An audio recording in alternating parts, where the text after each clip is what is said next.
Hello साथीहरु, हजुरहरुलाई स्वागत छ मेरो स्नेप्सी अपडेट युट्युब च्यानलमा। यस च्यानलमा नयाँ हुनुहुन्छ भने यस च्यानललाई लाइक, शेयर र सब्स्क्राइब गरेर छेउमा रहेको घण्टी बटन दबाएर यस भिडियोमा आउने नयाँ भिडियोहरु चाहिँ सबैभन्दा पहिला हजुरहरुले हेर्न सक्नुहुनेछ।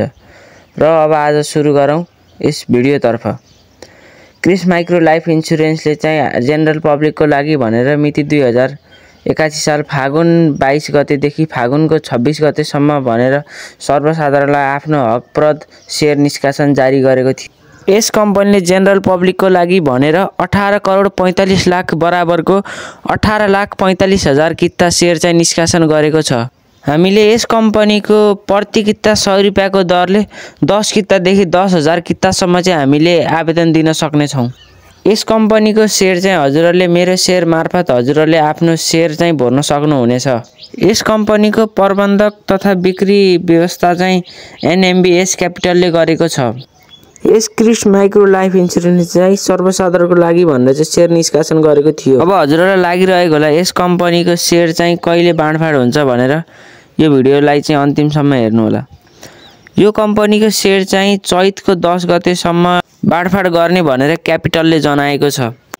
यस क्रिस माइक्रो लाइफ इन्स्योरेन्स चाहिँ राम्रो कम्पनी रहेको छ र हजुरहरुलाई यस कम्पनीको शेयर पर्यो भने चाहिँ हजुरहरुले चाहिँ यसबाट चाहिँ राम्रै प्रफिट बुक गर्ने देखिएको छ।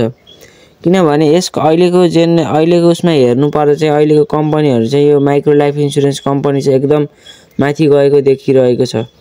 यस क्रिस माइक्रो लाइफ इन्स्योरेन्सको अन्तिम दिनसम्म चाहिँ 20,48,538 जनाले 2 करोड 44,92,170 किताको आवेदन परेको छ।